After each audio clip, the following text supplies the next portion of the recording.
আসসালামু আলাইকুম রহমতুল্লাহি ওয়া বারাকাতুহু। আমি এএনএস অনলাইন ক্লাসের একজন সহকর্মী। আজকে জীববিজ্ঞানের প্রথম অধ্যায় অর্থাৎ জীবন পাঠ নিয়ে কিছু আলোচনা করব। ইনশাল্লাহ বিভিন্ন কনসেপ্ট এবং ধাপগুলো অনুসরণ করে আমরা এই অধ্যায়টা যথাযথভাবে শেষ করার অসংখ্য চেষ্টা করব।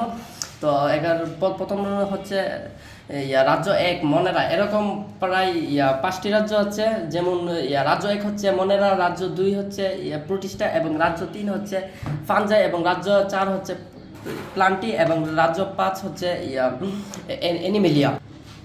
বেশি কথা না বলে এখন আমরা মূল টপিকে চলে যাচ্ছি। রাজ্য এক হচ্ছে মনের রাজ্য। এগুলো মূলত 5টি বৈশিষ্ট্যের মাধ্যমে আমরা এটি শেষ করতে যাচ্ছি। এরা এককোষীয় ফিলামেন্টস এবং কলোনিয়াল দ্বারা গঠিত। কোষে ক্রোমাটিন বস্তু থাকে কিন্তু নিউক্লিয়াস ও নিউক্লিয়ার পর্দা নেই।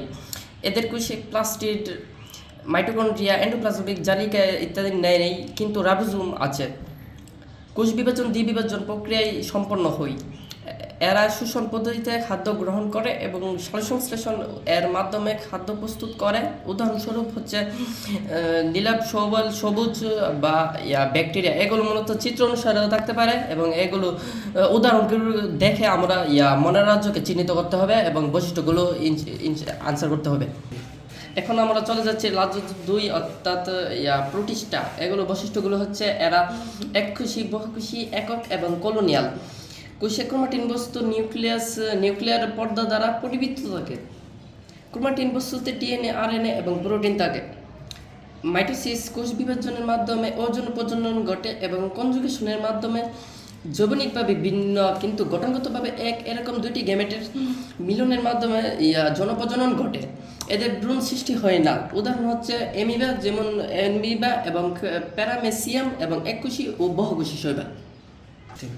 আজকের ক্লাসের লাস্ট টপিক হচ্ছে রাজ্য 3 ফানজাই। এর বৈশিষ্ট্যগুলো হচ্ছে এরা অধিকাংশ স্থলজ মৃতজীবী এবং পরজীবী। দেহ এককোষী এবং অথবা মাইসেলিয়াম দিয়ে গঠিত। এদের সুগঠিত নিউক্লিয়াস আছে। খাদ্য গ্রহণ শোষণ পদ্ধতিতে ঘটে। এদের ক্লোরোফিল অনুপস্থিত এবং হেল্পিয়ার স্পোর দিয়ে বংশবৃদ্ধি করে, যেমন পিনিসিলিয়াম এবং মাশরুম।